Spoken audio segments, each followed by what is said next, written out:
राजस्थान में बहुचर्चित phone tapping कांड में कल लोकेश शर्मा, जो पूर्व मुख्यमंत्री अशोक गहलोत के ओएसडी भी रह चुके हैं, उनकी गिरफ्तारी हुई और उसके तुरंत बाद में उनकी जमानत हो गई।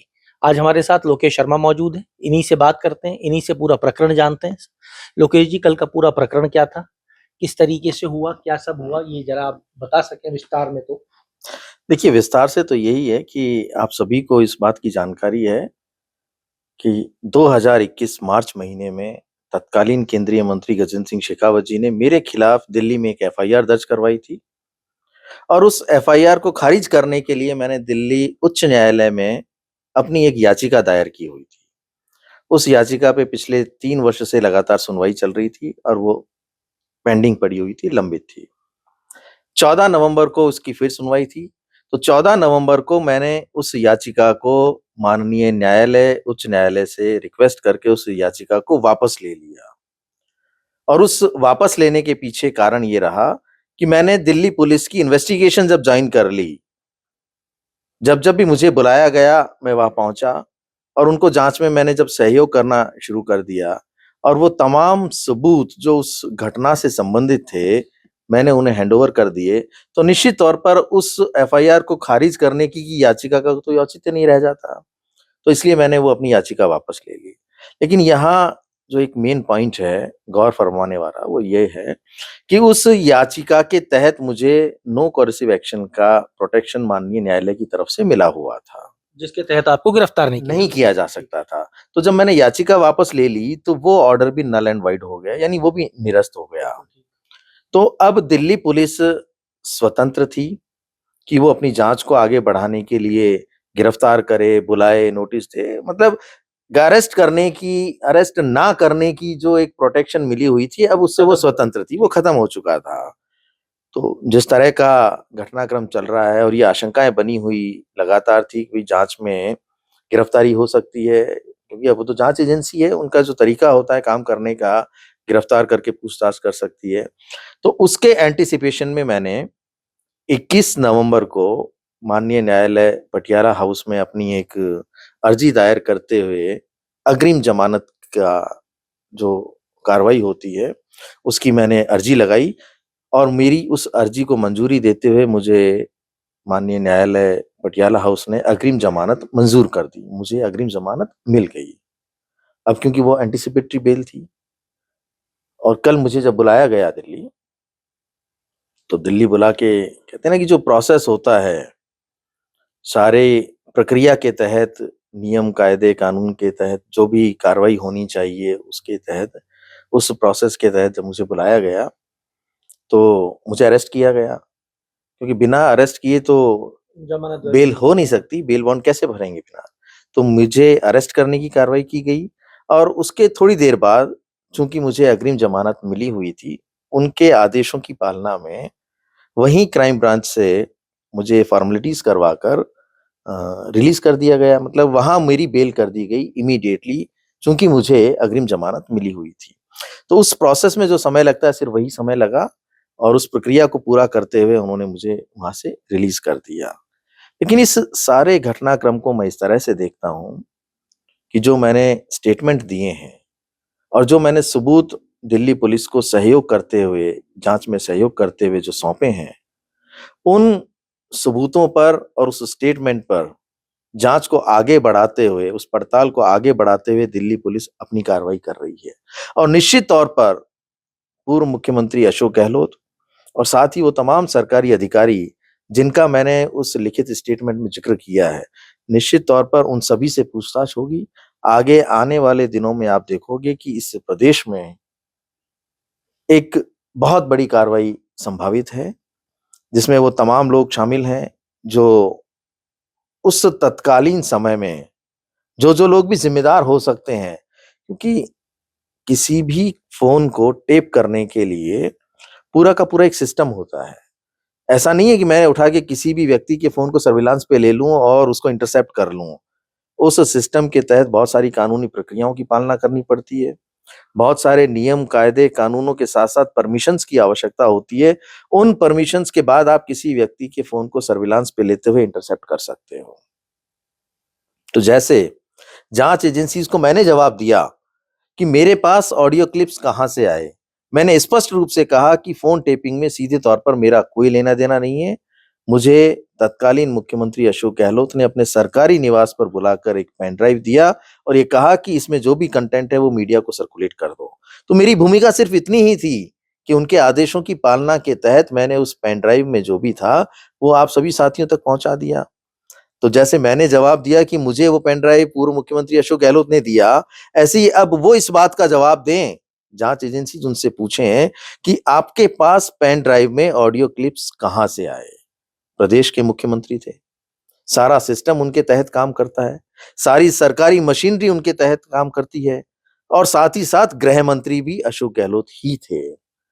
तो जो इंटरसेप्शन का काम गृह विभाग की एक विशेष शाखा करती आई है और उस शाखा को जो निर्देश मिलते हैं, वो होम सेक्रेटरी, डीजीपी या chief secretary, principal secretary to CM, intelligence के जो लोग हैं, इन सभी को इस बात की जानकारी रहती है कि हम किसी व्यक्ति के फ़ोन को सर्विलांस पे ले रहे हैं और इंटरसेप्ट करवा रहे हैं। तो इस बात का खुलासा तो जाँच में स्वयं पूर्व मुख्यमंत्री अशोक गहलोत करेंगे कि उन्होंने वो इंटरसेप्शन लीगल करवाया था या इल्लीगल करवाया था।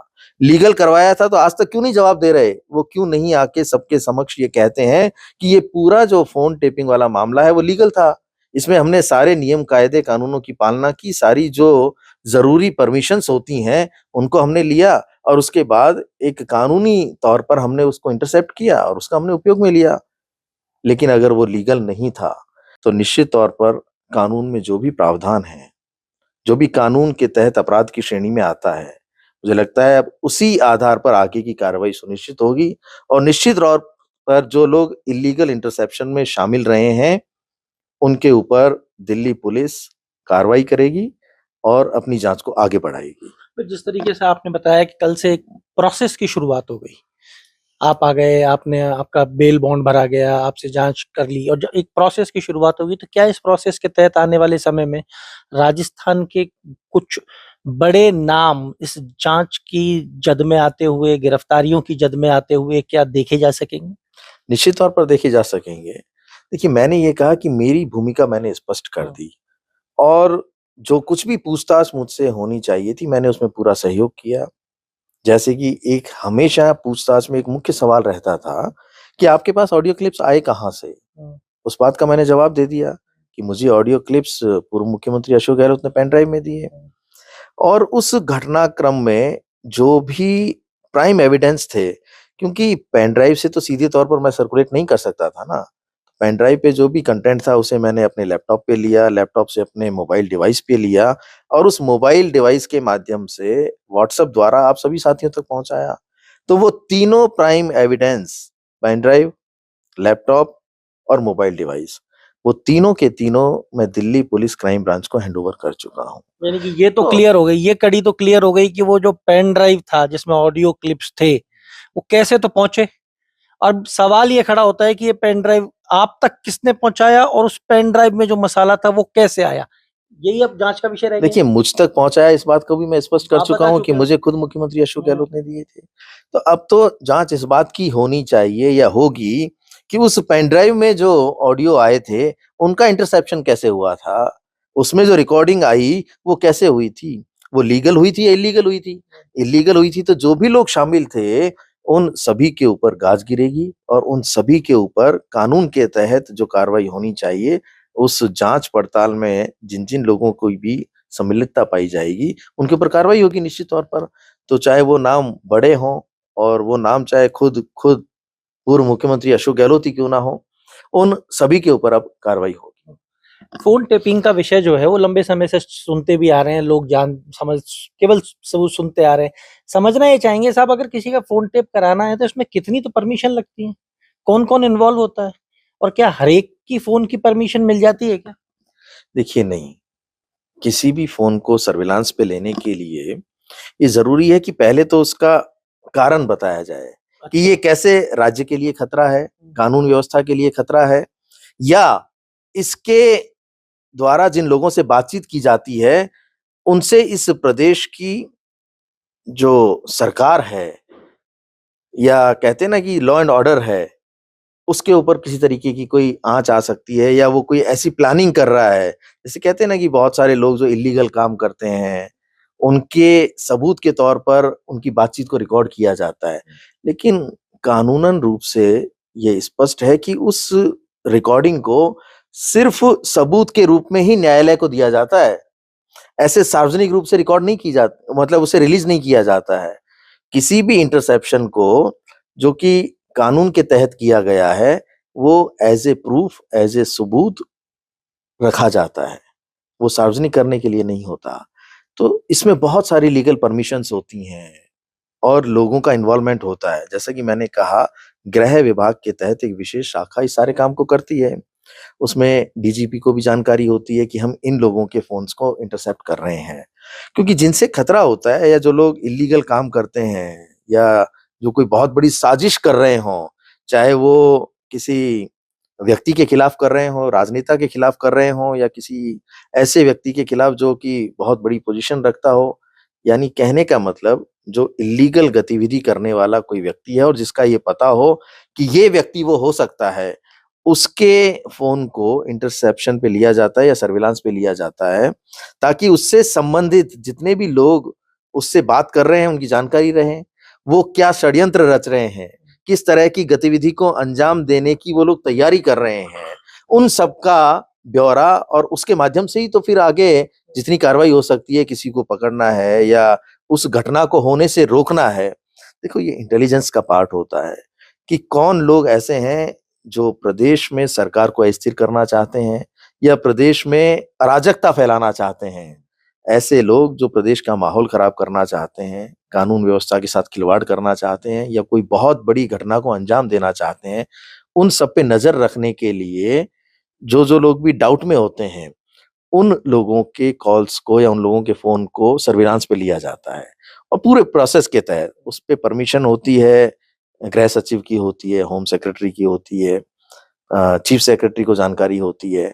तो एक पूरा डॉक्यूमेंट तैयार होता है और उस डॉक्यूमेंट पे सारी परमिशंस होने के साथ-साथ उच्चाधिकारियों के हस्ताक्षर होते हैं। तो उस प्रोसेस को कंप्लीट करने के बाद आप और होती ही है ना नॉर्मली अगर कोई अपराधी है और अपराधी के पूरे गैंग का पता लगाना है कि भाई वो किस-किस से जुड़ा हुआ है, कैसे जुड़ा हुआ है, तो निश्चित तौर पर जो कानून के तहत जिन-जिन लोगों को सर्विलांस पे लेना है, लिया हुआ है और आज भी चल रहे होंगे बहुत सारे लोग जो आवश्यक हैं। ठीक बात। जो जिनके लिए गृह विभाग सोचता है हाँ। कि ये लोग आवश्यक है, जिनके ऊपर नज़र रखनी है, तो वो एक तरीका है। हाँ। वो इंटेलिजेंस का एक तरीका है। मतलब यानी कि एक पूरा प्रोसेस होता है और कई अधिकारी शामिल होते हैं इसमें, बड़े स्तर के अधिकारी शामिल होते हैं, सीएस स्तर के अधिकारी शामिल होते हैं जिनकी बिल्कुल होते जानकारी हैं। में होते हैं और वो इसको आगे बढ़ाते हैं। अब मेरा अगला सवाल ये है साहब कि जो उस समय पे अधिकारी थे वो आज की इस सरकार के अंदर भी बड़ी पदों के ऊपर मौजूद हैं। अगर ये जांच आगे बढ़ती है तो क्या उन पर भी आंच आती हुई नजर आती है? वो अधिकारी चाहे किसी भी सरकार में हो, प्रदेश की में हो या देश की में हो, अगर उन्होंने कोई कानून के विरुद्ध काम किया है, कोई इल्लीगल गतिविधि में जो कि कह सकते हैं कि अगर ये इंटरसेप्शन क्योंकि हमारे पास तो अभी बात है फ़ोन टेपिंग की। अगर फ़ोन टेपिंग इल्लीगल तरीके से हुई है, इंसेप्शन हुआ है, तो निश्चित तौर पर जो लोग भी जाँच-पड़ताल में जाँच एजेंसी के द्वारा जिनका नाम आएगा, उनके ऊपर निश्चित रूप से कार्रवाई होगी, उनको कोई बचा नहीं सकता। कहते हैं ना कि जब कानून का डंडा चलता है, तो कोई किसी को नहीं बचाता है। अब वो चाहे इस सरकार में हो या किसी भी सरकार में हो। लेकिन निश्चित तौर पर मुझे लगता है कि जो लोग भी इस पूरे घटनाक्रम में सम्मिलित रहे होंगे, मेरा ये मानना है व्यक्तिगत रूप से कि ये इंटरसेप्शन अगर लीगल हुआ होता, तो अब तक तो पूर्व मुख्यमंत्री जी कब का सबके समक्ष इस बात को स्पष्ट कर चुके होते कि भई मैंने प्रदेश हित में इस फ़ॉर्मेलिटी को पूरा करते हुए ये इंटरसेप्शन लीगल करवाया जिसमें गजेंद्र सिंह शेखावत जी की आवाज़ है। तो मैंने गजेंद्र सिंह जी या जो भी लोग इस पूरे घटनाक्रम में शामिल थे, उनके फ़ोन को टेप करवाया और लीगल टेप करवाया, तो मामला ही खत्म हो जाता है ना, फिर तो कोई मसला ही नहीं बचता। लेकिन आज तक अगर इस बात पे कहीं किसी तरीके का कोई क्लैरिफ़िकेशन नहीं आया, तो निश्चित तौर पर मेरा मानना है कि ये सिर्फ़ उन्होंने अपने स्तर पर इल्लीगली इसको इंटरसेप्ट करवाया राजनीतिक फ़ायदा लेने के लिए। क्योंकि जिस तरीके का माहौल उस वक़्त बना था, ये कहा जाने लगा था कि सरकार गिरने वाली है, सरकार अल्पमत में आ गई है।